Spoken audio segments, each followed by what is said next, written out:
তো বন্ধুরা দেখো, আমাদের নতুন ঘরের এই যে ছাদ ঢালাই হবে সেই জন্য রড বাঁধা চলছে। মানে রড বাঁধা আজকে চলছিল, আর কিছুটা রড বাঁধা বাকি আছে। এই যে দিকটা, এটা মানে দোতলার উপরে ছাদ, আমাদের নিচতলা কমপ্লিট হয়ে গেছে, এটা উপরের ছাদটা বাকি আছে।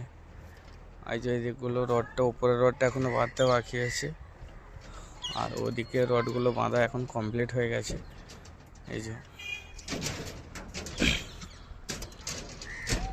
তো দেখো বন্ধুরা, এই দেখলো এটা একটা পুরো বিম দেওয়া হয়েছে, বড় বিম, যেহেতু এখানটাতে মানে ওই সামনের দিকে ওইদিকে বড় ডাইনিং আছে, সেই জন্য ওখানে একটা বিম দেওয়া হয়েছে। আর দেখো বন্ধুরা, কত বড় আমাদের বাড়িটা লাগছে, ছাদটা মানে।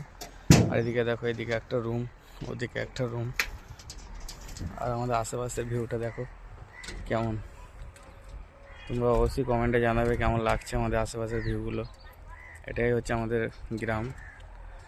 তো দেখো বন্ধুরা, এটাই আমাদের গ্রামের ভিউ।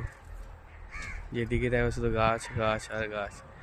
একটা কথা আছে না, যে গাছ বাঁচাও, গাছ লাগাও প্রাণ বাঁচাও, ঠিক সেরকমই আমাদের গ্রামটা।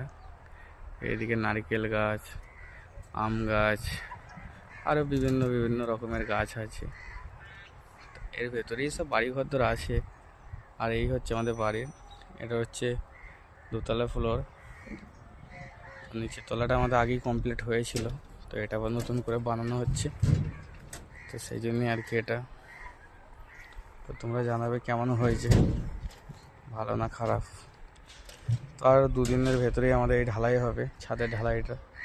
তখন আবার তোমাদের সাথে একটা নতুন ভিডিও নিয়ে আসবো, তোমাদের মাঝে শেয়ার করবো।